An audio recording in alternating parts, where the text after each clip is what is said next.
seconds before liftoff. Top, H0 moins 1 minute. Well, all that's left to explain is the ignition sequence. Remember we said how power was passing from the ground to the launcher to make her autonomous? Well, this phase, the ignition phase, is already carried out by the onboard computer. Here's what to watch for. It begins when those cryogenic arms, the yellow bars, will pull back at -5 seconds when the DDO says 5. At 0, he will call out allumage, which is ignition, and the main engine will light. But we don't lift off quite yet. Count to 7. For 7 seconds, the computers are checking the performance in the main engine while it's burning on the pad. They'll do it twice to confirm it and then give the order, if all is okay, for ignition of the boosters. Final countdown. À tous de DDO, attention pour le décompte final.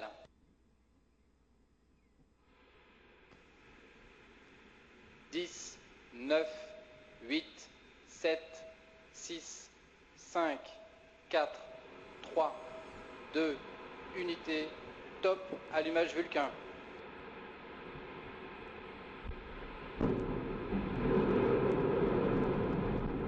Allumage EAP, décollage.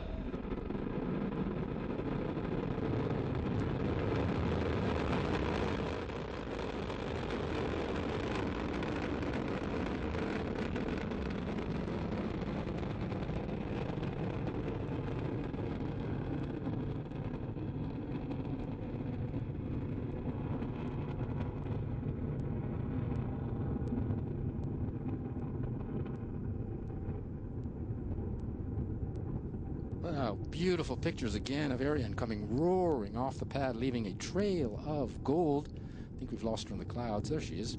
Did you see the cryo arms open at -5? Did you count to 7? Tous les paramètres sont nominaux. Everything is on board is okay, says the DDO. At 18:36 local time and right on time, Ariane began her mission, lifting off from the ground here in French Guiana, beginning her first mission of the year, rising into the clear skies over French Guiana, weighing 775 tons right now.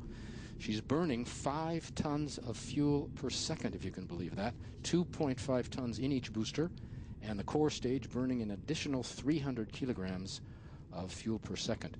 She is following the program in the onboard computer, which is located in the vehicle equipment bay below the satellites, which gives all the orders, including stage separation. We'll soon begin to see those. We're in the first of 4 flight phases for Ariane. The first 3 are powered. The last is not. We'll describe each in turn so you can follow Ariane as she heads east across the Atlantic to separate the passengers over the east coast of Africa and over the Indian Ocean. Flight phases are right now, the main engine and the 2 boosters are burning. Boosters will burn for another 20 seconds roughly. Then the main engine will burn alone for about 9 minutes. Then the upper stage will burn alone for about 16 minutes. And the final flight phase, not powered, we'll get back to that when it happens. Basically, we're using the simple solid propulsion in the boosters to get off the ground, away from the pull of the Earth, and the more complex liquid propulsion, cryogenics, to obtain speed and performance.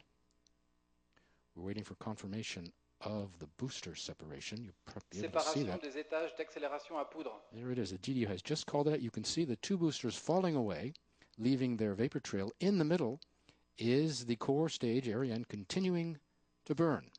Nice shots. Tous les paramètres à bord sont nominaux. The boosters will fall 500 kilometers from shore in a protected area. Having done their job, we're now in the second powered flight phase, the main engine. La trajectoire est normale. We're coming up on separation of the fairing. Just before we do, take a look at the left-hand side of your screen, the upper left, the cursor crawling up the line. That's actually 2 lines. One is superimposed on another, the optimum trajectory and the real-time trajectory. As long as they're one and the same, we're right where we should be. Below that, 2 lines, A and V. A is our altitude. You see we're climbing. V is our speed. We need between 8 and 9 kilometers per second to inject the satellites. So watch the numbers. The DDO has just said that the fairing has been jettisoned. That's coming right on time. Exposing Amazonas 3. Now you can see the black and blue box on the right. The fairing protects the payload from shocks during Ariane's ascent through the atmosphere. Once we leave the atmosphere at about 100 kilometers up, we don't need it anymore. And we can drop the weight, which is about 500 kilos. The core stage, basically a big propellant tank with the engine, It uses cryogenic propellant. You've heard that word before. Cryogenics offer certain advantages over storable propellant, which is the other option, namely better performance.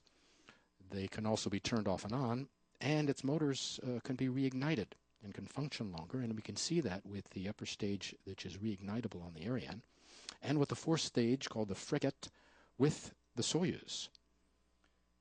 Ariane 1 to 4, previous models, owed their success mainly to storable propellant, not cryogenics. They're fuels that are kept in ambient temperature and don't evaporate like cold cryogenic does, and you saw that before liftoff with the constant topping up we needed. Storable propellant is also cheaper, but cryogenics offer better performance. You can see Amazonas exposed to the elements. Below that is a black bell-shaped structure. That's the Silda, the carrying structure, inside of which is our second passenger.